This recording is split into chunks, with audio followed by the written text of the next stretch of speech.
नमस्कार, हमारा संविधान के इस वीडियो में आपका बहुत बहुत स्वागत है। पिछले वीडियोस में हम चर्चा करते आए हैं कि भारत के प्रेसिडेंट ऑफ इंडिया, उनका चयन कैसे होता है, उनके क्या क्या अधिकार हैं और उनके ऊपर महाभियोग कैसे चलाया जा सकता है। लेकिन आज के इस वीडियो में हम बात करेंगे भारत के वाइस प्रेसिडेंट की, उपराष्ट्रपति की।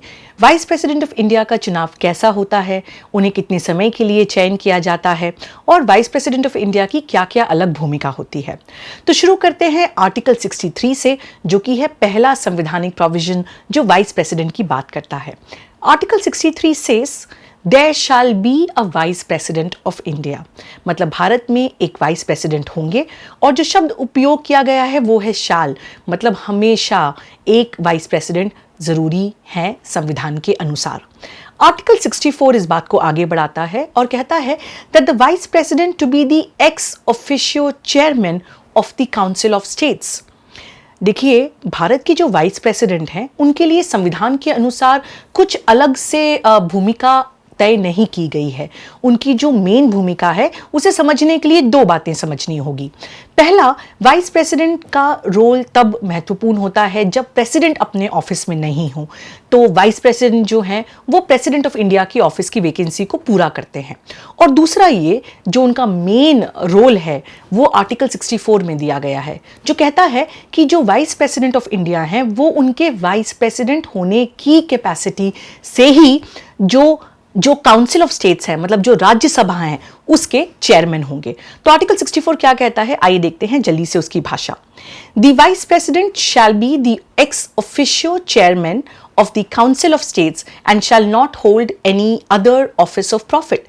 मतलब अपनी पोजीशन जो कि है वाइस प्रेसिडेंट ऑफ इंडिया, उसके चलते वाइस प्रेसिडेंट ऑफ इंडिया जो है वो हमेशा काउंसिल ऑफ स्टेट्स मतलब राज्यसभा के चेयरपर्सन होंगे। और दूसरी चीज ये कि और इसके अलावा कोई भी ऑफिस ऑफ प्रॉफिट वो नहीं होल्ड कर सकते।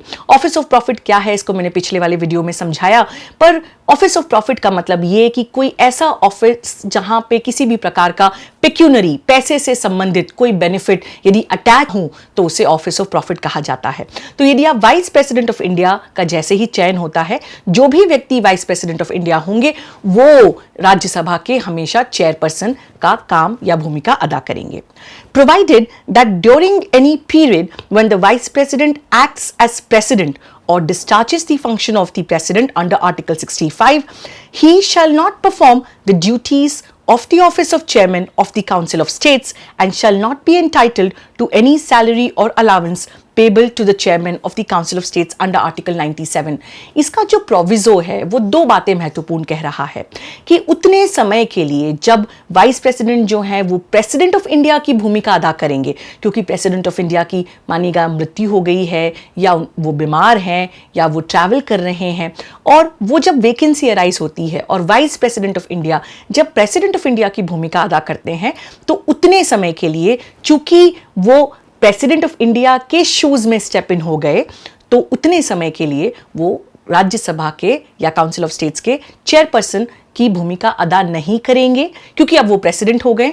और उतने समय के लिए जो as a council of states के चेयरपर्सन उनको जो सैलरी, अलावेंसेस, बेनिफिट्स मिलते थे वो भी नहीं मिलेंगे। वाइस प्रेसिडेंट के ऊपर एक चीज ध्यान रखना जरूरी है कि वाइस प्रेसिडेंट की जो भूमिका है वो सबसे महत्वपूर्ण है राज्यसभा के चेयरपर्सन के तौर पर, और इसलिए आर्टिकल 64 महत्वपूर्ण है। अब देखते हैं अगला आर्टिकल, आर्टिकल 65। आप कहेंगे कि संविधान में कहाँ लिखा है कि जब प्रेसिडेंट अपनी जगह पे नहीं होंगे या अपनी ड्यूटीज नहीं डिस्चार्ज करेंगे तो वाइस प्रेसिडेंट उनकी पोजीशन लेंगे।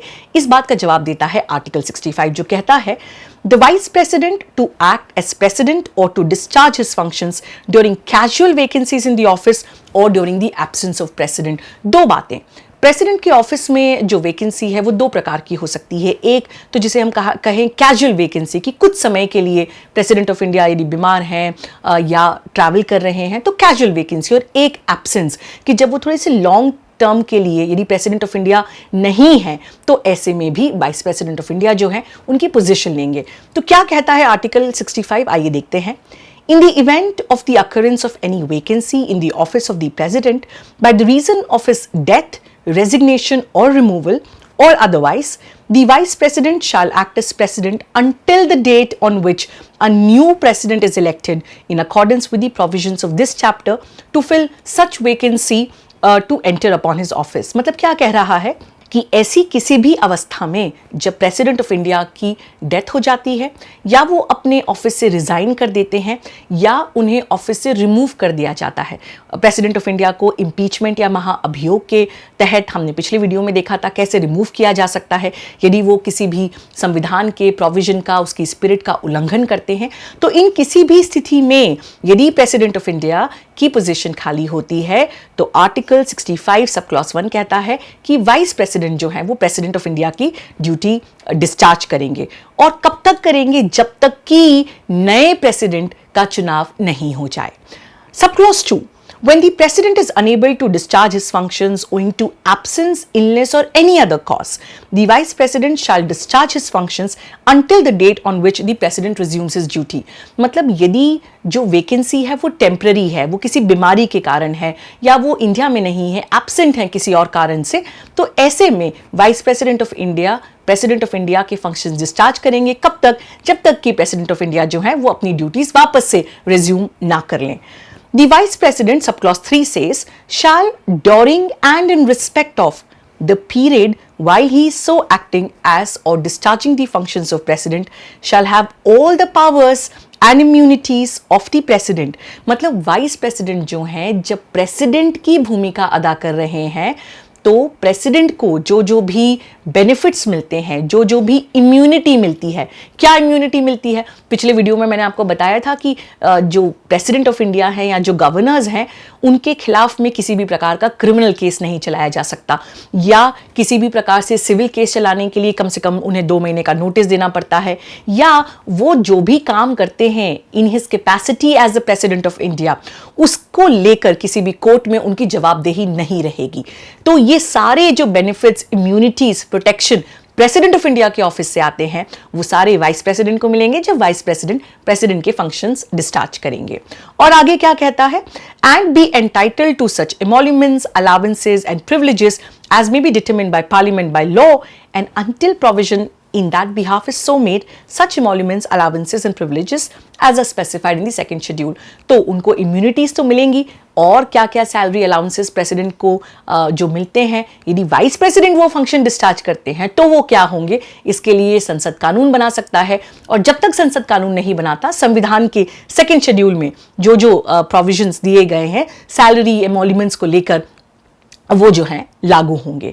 अब बड़ा सवाल कि वाइस प्रेसिडेंट का चुनाव कैसे होता है। यदि आपने पिछले सारे वीडियो देखते आए हैं तो आप जानेंगे कि प्रेसिडेंट ऑफ इंडिया के चुनाव में दोनों हाउसेज ऑफ पार्लियामेंट जो है वो पार्टिसिपेट करते हैं और उनके साथ साथ स्टेट लेजिस्लेटिव असेंबली के मेंबर्स भी पार्टिसिपेट करते हैं। तो वाइस प्रेसिडेंट का चुनाव कैसे होता है, आइए देखते हैं। Article 66, The Vice President shall be elected by the members of an electoral college। इसमें भी एक इलेक्टोरल कॉलेज है, मतलब एक वो बॉडी जो वाइस प्रेसिडेंट का चुनाव करेगी। इसमें कौन कौन लोग होते हैं? Consisting of the members of both houses of the parliament, मतलब दोनों लोकसभा और राज्यसभा दोनों के ही मेंबर्स जो हैं वो वाइस प्रेसिडेंट के चुनाव में सम्मिलित रहेंगे।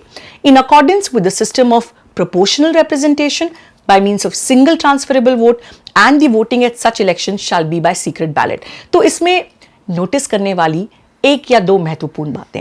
वाइस प्रेसिडेंट ऑफ इंडिया के चुनाव में स्टेट लेजिस्लेटिव असेंबलीज किसी भी प्रकार से पार्टिसिपेट नहीं करती। तो जो एमएलएज होते हैं स्टेट्स के वो वाइस प्रेसिडेंट का चुनाव नहीं करते। कौन करते हैं? लोकसभा और राज्यसभा के मेंबर। कैसे करते हैं? Proportional representation. तो जितनी पॉलिटिकल पार्टीज हैं वो सब अपने अपने कैंडिडेट्स का नाम आगे बढ़ाएंगी।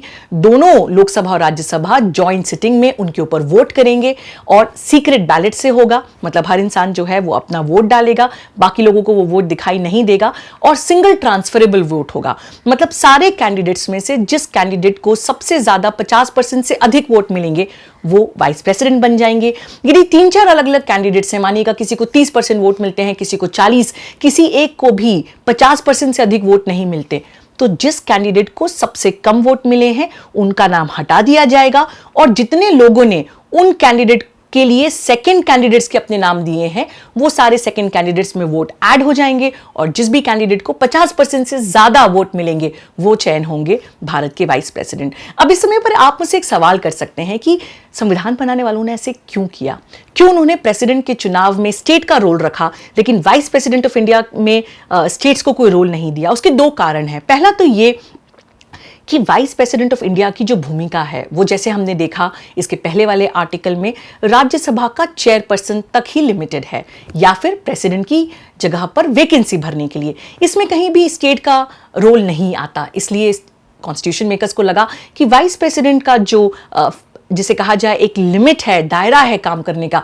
उसमें स्टेट्स कहीं ना कहीं सीधे प्रभावित नहीं होते। प्रेसिडेंट ऑफ इंडिया बहुत सारे और भी भूमिका अदा करते हैं। यदि किसी स्टेट में प्रेसिडेंट, जिसे हम कहते हैं प्रेसिडेंट्स रूल लगाना, तो उसमें भी प्रेसिडेंट की भूमिका महत्वपूर्ण हो जाती है। तो प्रेसिडेंट जो है उनका क्षेत्र पूरे भारत को माना गया और उनके चुनाव में स्टेट लेजिस्लेटिव असेंबलीज को इंक्लूड किया गया। दूसरा, the vice president shell not be a member of either house of parliament or of a house of legislature of any state, and if a member of house of parliament or of a house of legislature of any state is elected as vice president, he shall be deemed to have vacated his seat in that house on the date on which he enters upon his office as vice president। इसका sub clause 2 बड़ी simple बात कह रहा है कि vice president जो है, जब उनका वाइस प्रेसिडेंट के रूप में चयन हो जाता है तो वो लोकसभा या राज्यसभा का भाग नहीं रह सकते और वो किसी स्टेट लेजिस्लेचर का भी पार्ट नहीं रह सकते।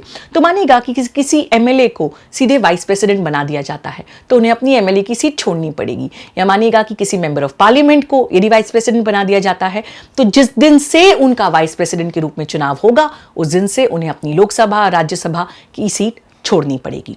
तीसरा, अब क्या क्या रिक्वायरमेंट्स हैं, एलिजिबिलिटी क्राइटेरिया क्या है? तो सब क्लॉज 3 कहता है that no person shall be eligible for election as vice president unless he is a citizen of India. भारत का नागरिक होना जरूरी है। दूसरा, has completed the age of 35 years, कम से कम 35 साल की उम्र। And third, is qualified for a election as member of Council of States, मतलब काउंसिल ऑफ स्टेट्स के लिए जो जो रिक्वायरमेंट्स हैं वो सारी वो पूरी करें।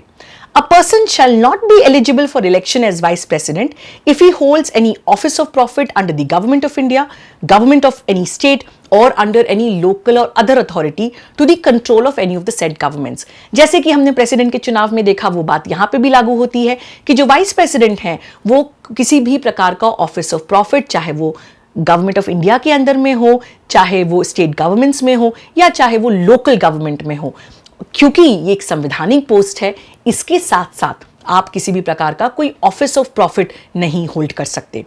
For the purpose of this article, इसका एक्सप्लेनेशन बताता है, a person shall not be deemed to hold any office of profit by reason only that he is the president or vice president of the union or the governor of any state or is a minister either for the union or for any state। मतलब office of profit की definition में चूंकि आप president हैं, vice president हैं या फिर आप जो हैं किसी भी प्रकार से किसी भी सरकार के साथ मिनिस्टर है, ये सारी चीजें, या आप किसी स्टेट के गवर्नर हैं, इसे ऑफिस ऑफ प्रॉफिट नहीं माना जाएगा। एक और जल्दी से चलते चलते एक छोटा सा सवाल कि ठीक है, समझ में आ गया कि वाइस प्रेसिडेंट का चुनाव जो है वो लोकसभा और राज्यसभा के मेंबर्स करेंगे, एक मेंबर को 50% से ज्यादा वोट मिलना चाहिए, लेकिन एक बार जब वाइस प्रेसिडेंट का चुनाव हो जाता है तो उनका कार्यकाल कितने लंबे समय तक रहता है? इसका जवाब आर्टिकल 67 में जो कहता है that the vice president shall hold office for a term of 5 years from the date on which he enters upon his office। जिस दिन से वाइस प्रेसिडेंट का चुनाव होगा उसके दिन से लेकर 5 साल तक का वाइस प्रेसिडेंट ऑफ इंडिया का कार्यकाल होगा। Provided that a vice president may by writing under his hand address to the president resign his office। 5 साल पूरे करने के पहले एक अवस्था ये हो सकती है कि वाइस प्रेसिडेंट अपनी पोजीशन से रिजाइन करना चाहें, और यदि वो रिजाइन करना चाहते हैं तो उन्हें प्रेसिडेंट ऑफ इंडिया को अपना रेजिग्नेशन लेटर लिख के देना होगा। दूसरा, अ वाइस प्रेसिडेंट में be removed from his office. देखिए, जैसे कि प्रेसिडेंट को अपनी पोजीशन से हटाया जा सकता है, संविधान के अनुसार वाइस प्रेसिडेंट को भी अपनी पोजीशन से हटाया जा सकता है। लेकिन जो इंपीचमेंट प्रोसेस, जो महाअभियोग की प्रक्रिया हमने प्रेसिडेंट के लिए देखी, वो और वाइस प्रेसिडेंट को हटाने की प्रोसेस में कुछ डिफरेंस है। तो वाइस प्रेसिडेंट ऑफ इंडिया को 5 साल का कार्यकाल पूरा करने के पहले किस प्रक्रिया से हटाया जा सकता है? इसका जवाब, अ vice president may be removed from his office by a resolution of the Council of States passed by a majority of all of the then members of the council and agreed to by the House of People, but no resolution for this purpose of this clause shall be moved unless at least 14 days notice has been given of the intention to move the resolution. 3-4 लाइनें हैं, लेकिन इसमें एक पूरी प्रक्रिया का वर्णन कर दिया गया। क्या कि एक रेजोल्यूशन पास होना है, किसके द्वारा? सबसे पहले काउंसिल ऑफ स्टेट्स के द्वारा। तो एक अंतर तो समझ में आया, महाभियोग प्रेसिडेंट के खिलाफ लोकसभा या राज्यसभा कहीं पे भी शुरू हो सकता था, लेकिन वाइस प्रेसिडेंट को हटाने के लिए जो रेजोल्यूशन है उसको सबसे पहले कहां पास होना पड़ेगा? काउंसिल ऑफ स्टेट्स से, by a majority of all the then members of the council and agreed to by the House of the People, और House of the People को उससे agree करना होगा। और इसके लिए कम से कम इस रेजोल्यूशन को राज्यसभा में मूव करने के पहले 14 दिन का नोटिस देना पड़ेगा। अब जब आप इसको पढ़ते हैं तो आपको इसमें शायद एक चीज इतनी साफ साफ नहीं दिखे, वो क्या कि कितना वोटिंग परसेंटेज चाहिए राज्यसभा में रेजोल्यूशन को पास करने के लिए और फिर लोकसभा को उसको अप्रूव करने के लिए। तो जैसे कहते हैं the devil lies in the details, शब्दों में ही हेरा फेरी है। देखिए, राज्यसभा में पास करने के लिए रेजोल्यूशन को we need a majority of all the then members of the council. इसको हम कहते हैं एब्सोल्यूट मेजॉरिटी। एब्सोल्यूट मेजॉरिटी का मतलब कि जो राज्यसभा की टोटल मेंबरशिप है उससे 50% से अधिक वोट यदि मिलते हैं तो वो रेजोल्यूशन पास होगा। और अगला, लोकसभा उस प्रपोजल को अग्री करने के लिए क्या शब्द उपयोग किया गया है? And agree to by the house of the people, मतलब हाउस ऑफ द पीपल को अग्री करना है। तो आप पूछेंगे अग्री करने का मतलब क्या? अग्री करने का मतलब सिंपल मेजॉरिटी, कि सिंपल मेजॉरिटी का मतलब होता है कि जितने लोग प्रेजेंट हैं उस रेजोल्यूशन पर लोकसभा में, उसमें से 50% मेंबर्स या उससे अधिक उस रेजोल्यूशन को यदि सपोर्ट करते हैं तो माना जाएगा कि वो रेजोल्यूशन पास हो गया। तो सिंपल भाषा में वाइस प्रेसिडेंट ऑफ इंडिया को हटाने के लिए रेजोल्यूशन चालू होना चाहिए राज्यसभा में कम से कम 14 दिन के नोटिस के बाद, और उस पे राज्यसभा की जो टोटल मेंबरशिप है उससे 50% से अधिक लोग यदि वोट करते हैं तो राज्यसभा माना जाएगा कि रेजोल्यूशन पास कर चुका है। और राज्यसभा के रेजोल्यूशन पास करने के बाद लोकसभा यदि जितने भी मेंबर्स प्रेजेंट एंड वोटिंग है उसमें से 50% लोग वोट कर दें तो वाइस प्रेसिडेंट ऑफ इंडिया को हटाया जा सकता है। इसमें एक बात और ध्यान रखें, जैसे कि प्रेसिडेंट ऑफ इंडिया को रिमूव करने के लिए कम से कम एक हाउस इन्वेस्टिगेशन इंक्वायरी करता था, वैसा कुछ वाइस प्रेसिडेंट ऑफ इंडिया को हटाने के लिए नहीं है। तो चलते चलते एक जल्दी से प्रेसिडेंट ऑफ इंडिया और वाइस प्रेसिडेंट ऑफ इंडिया को कैसे हटाया जा सकता है, उनकी प्रोसेस में क्या डिफरेंस है। तो प्रेसिडेंट को एक फॉर्मल प्रोसेस से हटाया जा सकता है, इंपीचमेंट या महाअभियोग। वाइस प्रेसिडेंट के लिए कोई फॉर्मल प्रोसेस नहीं है, पहले राज्यसभा एक रेजोल्यूशन पास करेगा एब्सोल्यूट मेजॉरिटी से और लोकसभा उसको अप्रूव करेगा सिंपल मेजॉरिटी से। ग्राउंड ऑफ रिमूवल, प्रेसिडेंट को हटाने के लिए जो ग्राउंड दिया गया है वो है वायलेशन ऑफ द कॉन्स्टिट्यूशन। लेकिन आपने ध्यान दिया कि वाइस प्रेसिडेंट को हटाने के लिए कोई भी ऐसे ग्राउंड को मेंशन नहीं किया गया है। तो यदि राज्यसभा किसी भी ग्राउंड पे चाहे और यदि वोट मिल जाए 50% ऑफ द टोटल मेंबरशिप तो वो पास हो जाएगा। और तीसरी चीज कि जो प्रोसेस है वहां पे प्रेसिडेंट को हटाने के लिए हमें 2/3 of the total members of both the houses चाहिए, और जिस हाउस में रेजोल्यूशन शुरू नहीं हुआ वहां पर इंक्वायरी चाहिए।